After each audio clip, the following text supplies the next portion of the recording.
Number 8. Jessica Nordquist. In 2016, 26-year-old Jessica Nordquist relocated from Alaska to London for a new job, where she started a relationship with her co-worker, Mark Weeks. However, when their romance did not last, Jessica's reaction took a dark turn. Consumed by obsession and vengeance, she initiated a disturbing campaign against Mark. Employing up to 20 different Instagram accounts, she inundated clients at their workplace with shocking allegations about her ex, falsely claiming that Mark had assaulted her and impregnated her. In an attempt to bolster her fabricated stories, she even resorted to wearing a fake baby bump.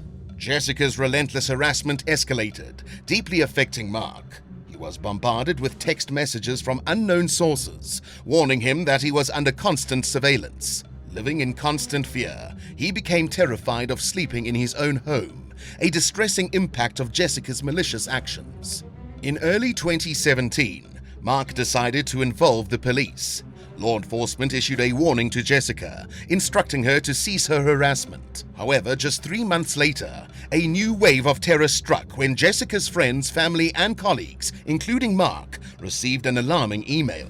It was supposedly from a criminal group containing photos of Jessica apparently bound and gagged, alongside claims that she had been kidnapped. A subsequent email suggested that the kidnappers had brutally broken her fingers. Authorities, alarmed by the evidence, discovered a note from the supposed abductors on Jessica's apartment door, indicating signs of a chaotic struggle inside. Yet to their surprise, Jessica was found alive and unharmed days later at a bed and breakfast in the Scottish Highlands. Despite overwhelming evidence of her deceit, she clung to a fabricated story, insisting that she had been abducted by an agent from Britain's MI5 intelligence group.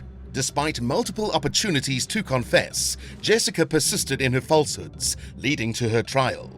She was subsequently found guilty of stalking, malicious communications, and preventing the course of justice. As a consequence of her disturbing actions, she was sentenced to 4.5 years in prison, highlighting the severity of her crimes and the impact of her calculated manipulation. Number 7. Jessica Wilbanks. In April 2005, Georgia resident Jennifer Wilbanks made headlines as the real-life runaway bride just days before her scheduled wedding to fiancé John Mason. Their grand ceremony, set to take place in front of 600 guests and 28 bridal party members near Atlanta, was thrown into chaos when Wilbanks failed to return home from a jog, triggering a nationwide search and extensive media coverage. 3 days later, Wilbanks called Mason from a payphone in Albuquerque, New Mexico, claiming she had been abducted and assaulted by a Hispanic man and a white woman. The FBI had become involved in the case, but during questioning, Wilbanks confessed to fabricating the story. Her extreme pre-wedding jitters had driven her to escape the mounting pressure. She revealed that she had taken a taxi to a Greyhound bus station, traveled to Las Vegas, and then to Albuquerque, all in an attempt to evade her upcoming wedding. Although cold feet before a wedding is not a crime, Wilbanks' handling of her anxiety was deemed a criminal offense. She was arrested in connection with the hoax, leading to a breakup with Mason. Legal battles ensued, with both parties suing each other, although the cases were eventually dropped. Wilbanks pleaded guilty to 1 felony count of making a false statement and received a sentence of 2 years probation. Additionally, she was mandated to perform community service, undergo mental health treatment, and reimburse local law enforcement nearly $16,000 for the costs incurred during her search and investigation. In 2008, it was reported that Mason had married Shelley Martin in an intimate ceremony at their home, a stark contrast to the lavish affair he had originally planned with Wilbanks. Meanwhile, Wilbanks found love again with Greg Hudson. This time, she managed to overcome her fears, and the couple married in 2010. However, their marriage came to an end in 2021 after 11 years. Number 6. Robert Brandel. Several days after the 2019 Super Bowl, a chilling discovery unfolded in Lockport, New York. Police stumbled upon 60-year-old Robert Brandel, tightly bound in the back of his pickup truck outside a local supermarket. Brandel's neck was encircled by a rope connected to the headrest, and his hands and ankles were securely duct-taped. Brandt spun a horrifying tale, claiming he had been abducted at gunpoint by two men who were involved in a football squares betting pool he managed. According to his account, these assailants forcefully took him, stealing $16,000 from the football square funds, and subjected him to a 2-day ordeal, driving him around Western New York before abandoning him restrained in his vehicle. However, the police found themselves skeptical of Brandt's story. His remarkably clean-shaven appearance contradicted the typical disheveled state expected from someone enduring an abduction. His demeanor lacked the expected signs of panic or distress. Investigators delved deeper, uncovering a web of deceit. It came to light that Brandt had been running a substantial $50,000 football pool. In a desperate bid to secure a large share of the money, he allegedly fabricated names on the squares, hoping for a winning outcome that would allow him to retain most of the funds. His scheme, however, unraveled disastrously. Unable to fulfill his financial obligations to the genuine winners, Brandt found himself in a precarious position.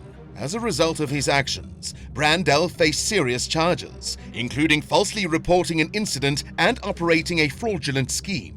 While initially released, he was left to confront a looming court date, underscoring the consequences of his elaborate and ill-fated ploy. Number 5.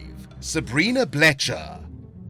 During her 2020 mayoral campaign in Sumter, South Carolina, 29-year-old Sabrina Bletcher shocked the public by broadcasting an incident on Facebook Live. The video, 3 minutes long, showed Sabrina in her car, visibly terrified as an off-screen man aggressively ordered her to drive.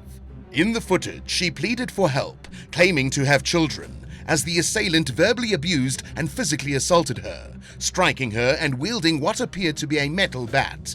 After a struggle, the video ended with the man smashing Sabrina's car window and forcibly dragging her out of the vehicle. Sabrina later turned up at a police station, recounting an assault by an unknown black male, initially providing a false name for her attacker, which complicated the investigation. Investigators identified the man in the video as 34-year-old Christopher James Eady. He claimed that Sabrina had hired him to stage the attack, intending to create sympathy and gain votes for her mayoral campaign. The plan, however, backfired drastically. While Sabrina's case was pending during the election, her lack of guilt did not save her campaign, as she received the fewest votes among all candidates. In 2021, Sabrina pleaded guilty to charges of criminal conspiracy and filing a false police report. She received a suspended 3-year sentence, 3 years of probation, and was mandated to perform 80 hours of community service.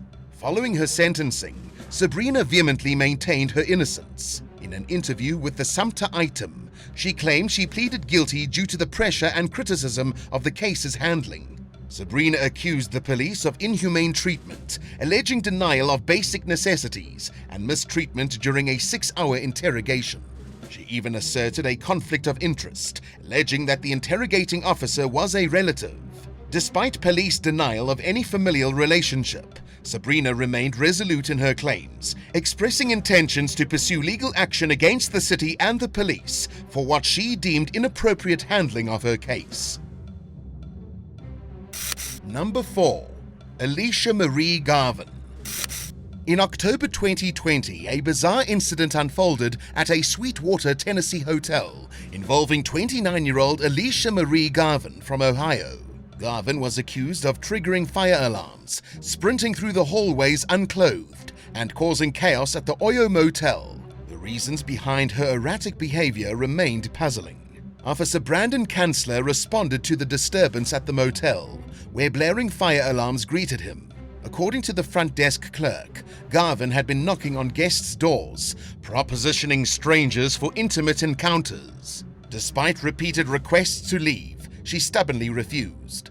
When Officer Kanzler encountered Garvin, she was emerging from the lobby, though it was not specified if she had managed to dress herself again. In a state of incoherence, she shouted nonsensical phrases. When questioned about her actions, Garvin claimed she believed she was under imminent attack and mistook the hotel for a gas station. Officer Kanzler's report highlighted her dilated pupils, paranoid behavior, and inability to remain still. Consequently, Garin faced charges of public intoxication, trespassing, and filing a false report. However, the resolution of the case remains unclear, leaving the incident shrouded in unanswered questions. Number 3. Julie Wheeler.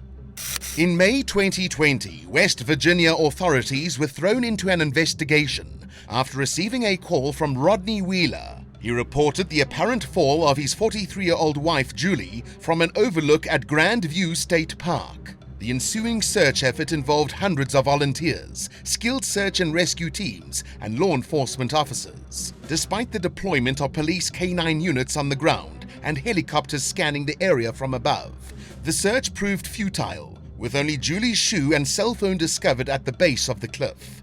The timing of Julie's disappearance raised significant suspicions. She had recently been convicted of federal healthcare fraud and was on the brink of sentencing.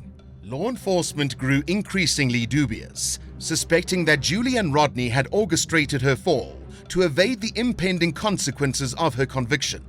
Their theory gained credence when Julie was eventually located hiding in the closet within their home. Prosecutors contended that Rodney and Julie had plotted to vanish permanently, fabricating Julie's death as part of their elaborate scheme. Rodney faced accusations of permanently deceiving state and federal authorities, even exacerbating the confusion by posting misleading information about his wife's supposed accident on Facebook. This misinformation plunged their friends, family, and the community into unwarranted panic and heartache. Rodney pleaded guilty to obstruction of justice and was met with a sentence of 2 months in federal prison, followed by 6 months of house arrest and 3 years of supervised release. Consequences for Julie were significantly graver. Apart from her 42-month federal prison sentence for healthcare fraud, she received an additional consecutive 12-month term for conspiracy to obstruct justice. Following her federal incarceration, Julie would face state prison time, serving consecutive sentences of 1 to 5 years for conspiracy to commit a felony and 1 to 10 years for a fraudulent scheme charge. This incident, once shrouded in mystery, ultimately led to severe legal repercussions for the couple involved. Number 2. Margaret Frances Elizabeth Sweeney. In August 2023, an unsettling case unfolded in North Carolina involving 37-year-old Margaret Frances Maggie Elizabeth Sweeney. Law enforcement became embroiled in an unusual situation when Sweeney anonymously contacted a friend and a social services employee, falsely claiming she had been brutally attacked with a tire iron, leading to her reported murder. This alarming fabrication triggered a frantic search for her by the police. To the bewilderment of authorities, Sweeney was discovered alive and unharmed the following day in a nearby town after an extensive 75-hour search and investigation. The Franklin Police Department publicly condemned her actions, emphasizing that her false claims diverted precious police resources away from genuine emergencies. Franklin Police Chief Devon Holland informed NBC News that Sweeney was found in a park and disclosed that she was without a stable residence during the incident. Apart from squandering valuable police time, Sweeney's actions inflicted unnecessary worry upon her friends, family, and the entire community. Sweeney faced serious charges, including causing a false report to a police station, falsely reporting death or serious injury through telephonic communication, and obstructing law enforcement officers. Despite the gravity of her actions, she was released on her own recognizance, with the promise to appear in court at a later date. The case is currently ongoing, with the motives behind her alleged fake murder remaining a perplexing mystery. Number 1. Zachariah Peterson. In July 2023, approximately 2,200 employees at an automotive assembly plant in Claycomo, Michigan, found themselves abruptly evacuating their workplace due to a bomb threat. The threat, orchestrated by a 19-year-old named Zachariah Peterson, instilled fear as he claimed he possessed an AK-47, a handgun, and a pound of C4 explosive strapped to his chest. Swiftly responding to the threat, numerous law enforcement agencies descended upon the massive 6 million square foot plant. Over the course of 6 tense hours, they meticulously combed through the facility, determined to ensure the safety of everyone involved. Ultimately, it was revealed that the threat was a malicious hoax. Clay County Sheriff Will Atkin later informed the media that while they had reason to believe the threat might be a false alarm, they had no choice but to treat it seriously, prioritizing safety above all else. Thankfully, no one was harmed during this unsettling ordeal. Investigations led prosecutors to unveil a startling motive behind the threat. Peterson had made the call during the early evening with a singular intention: to force an evacuation that would allow an acquaintance of his to skip work for the day. Shockingly, Peterson's scheme succeeded. The employees were evacuated, sent home, and the night shift was cancelled as a result. However, Peterson's ill-conceived favor for a friend has come at an exorbitant price. He now faces a serious felony charge of making a terrorist threat. If convicted, he could be sentenced up to 7 years in prison and fined as much as $10,000. The incident stands as a stark reminder of the severe consequences that such thoughtless actions can entail. Thanks for watching. Have you ever pulled a false alarm? Tell us about it in the comments below, and don't forget to subscribe. See you next time on Bad Badger.